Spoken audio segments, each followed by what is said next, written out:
Денес се промовираме монографијата 70 години музеј, постоењето на Националната установа Завод за заштита на спомениците на културата, со еден единствен наслов – од артефакт до идентитет, 7 децении културна меморија. Оваа монографија е дел од нас, на културно паметење на сите колеги кои што претходно работеле и денес ние кои што работиме.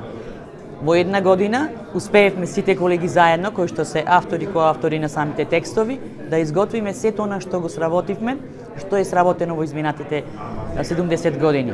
Почнавме како Народен музеј, а завршивме како Национална установа Завод за заштита на спомениците на културата. Нашата идеја и цел е да продолжиме да работиме и да го оправдаме нашето знаење и нашето искуство кое што го имаме и културното наследство е целата цел за да можеме да ја предадеме на другите идните генерации. Не е целта да го затвориме музеот, да останат артефактите во нашите институции. Треба надвор да ги изнесеме, да покажеме колку имаме и со гордост да се потврдиме дека сме горди македонци во секој случај, посебно Прилепчани.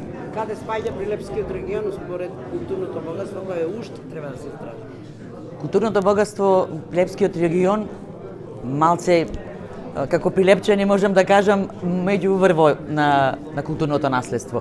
Охридскиот регион секако е пред нас, особено по историјата на уметност, али не се делиме ни паѓаме под пониско ниво од нив во секој случај. И по археологијата, по историјата на уметност. Имаме богато културно наследство и треба да бидеме горди како Прилепчани затоа што културното наследство е дел од нас, кој што треба да го проследуваме и кој што треба да го цениме.